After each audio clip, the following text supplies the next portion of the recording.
Eleanor Watkins had spent her entire life proving that being a black woman in America meant more than surviving. It meant rising, thriving, and holding your head high in places that wanted you small. That a T-68, a retired public librarian and a proud mother of two, she had walked through fire, from segregation to systemic bias, raising her children on books and belief. Today, as the spring sun warmed the sidewalks of downtown Oak Haven, Eleanor clutched a small white envelope filled with cash. She was finally going to buy a necklace, not for herself, but for her daughter, who had just defended her doctoral thesis in history at IT was supposed to be a celebration. Sterling and stone jewelry stood like a glass palace on Elm Street, elegant and polished, a store where dreams sparkled behind display cases. But behind that polish, something foul brewed. Brenda, the senior security guard, was known for her sharp gaze and sharper tongue. For years into her position, she had carved a reign of quiet terror, especially toward customers who looked like they didn't belong. Her prejudice was no secret. She masked it behind procedure, wrapped it in suspicion, and wielded it like a weapon. That Brenda's favorite targets were always the same: black, modestly dressed, or too polite to fight back. 2 days earlier, she had humiliated a young black woman, planting a ring in her bag and demanding hush money in exchange for freedom. She'd done it smoothly, confidently, and gotten away with it. Now, Eleanor walked through the store's glass doors with her navy scarf tied neatly over her bun, her floral dress swaying gently. Her smile was warm, her eyes hopeful. She approached the counter, scanning the necklaces until she found it, a delicate silver chain with blue stones. "This one, please," she said softly. Brenda's mouth curled. "Planning to buy? Or just try it on?" "I'm buying it. I saved for it." Brenda took the necklace, pretended to retrieve someone from the back, and passed silently behind Eleanor. With a sleight of hand honed by cruelty, she slipped the necklace into Eleanor's open purse. Moments later, she returned with a different item. "This one's more durable," she offered. "No, thank you," Eleanor replied. "I like the other one." Brenda blinked in mock confusion. "It's not here. Did you move it?" "I what?" "No, you had it." A beat passed, then Brenda's voice dropped. "Let's not make this public, ma'am. Best if we talk in the back." Inside the cramped room, she locked the door and searched Eleanor's purse. Predictably, the necklace appeared. "I swear on my daughter, I didn't take anything." "Then pay, and we'll forget this ever happened." Tears welled in Eleanor's eyes as she opened the envelope. $520, the result of months of saving. Brenda pocketed it with cold efficiency. "Don't tell anyone," she warned, "or things can get uglier." Eleanor walked out, spirit shattered, the door clicking behind her like a final insult. The city bustled outside, unaware. That night, she lay in bed, replaying it all. Humiliation, injustice, silence. She had been strong for so long. Was silent strength now, too? Then she remembered David, her son, a detective. She picked up the phone. Her hand still trembled. "David, honey, I need to tell you something." David Watkins was many things: decorated officer, tactician, problem solver.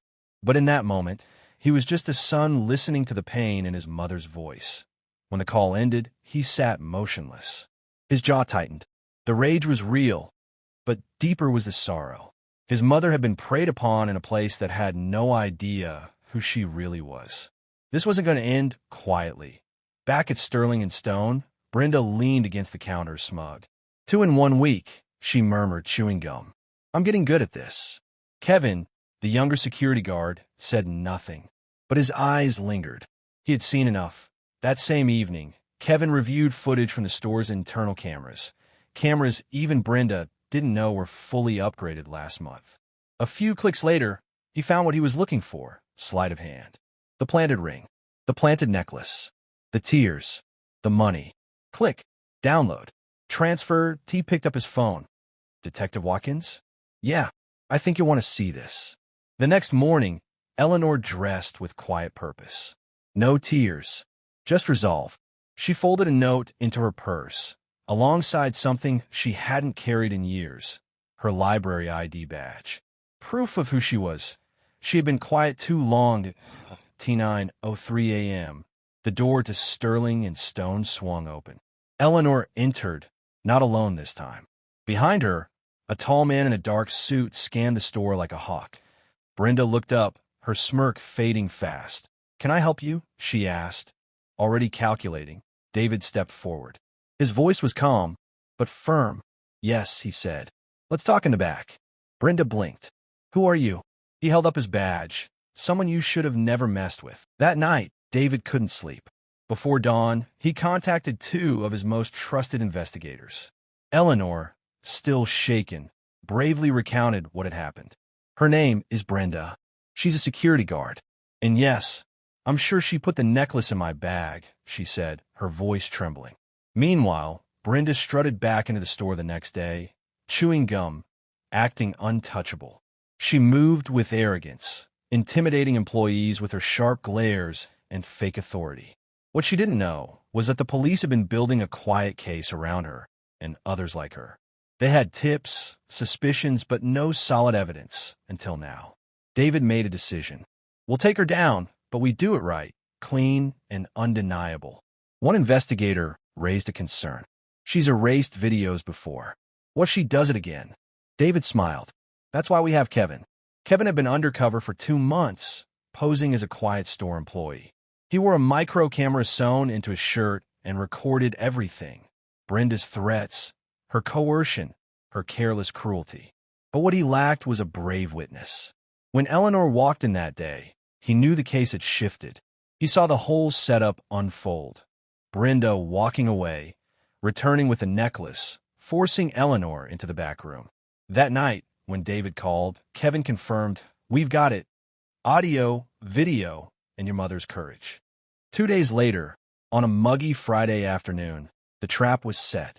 At 2 p.m., 3 plainclothes officers entered the store. Brenda, lounging near the counter, was approached. "Are you head of security?" one asked. "Depends." "What?" "We're with city police. We have a warrant. You need to come with us." Brenda laughed. "What for?" "I've done nothing." David stepped forward, expression calm but intense. "You're under investigation for extortion and coercion." "This is ridiculous." "Who says that?" Kevin approached, pulling out the mic. "I do." Brenda's face went pale. David held up a tablet showing footage of her actions. "We have you on tape. And we have a witness, a woman of integrity. A mother." Her bravado crumbled. Shaking, she was handcuffed and led out in front of stunned employees. No one defended her. In fact, some seemed relieved. Outside, Eleanor watched from a dark car. She didn't smile. She simply closed her eyes and whispered, "Let no other black woman have to suffer to make justice open its eyes." 2 months passed. The footage of Brenda being arrested quietly circulated inside the mall.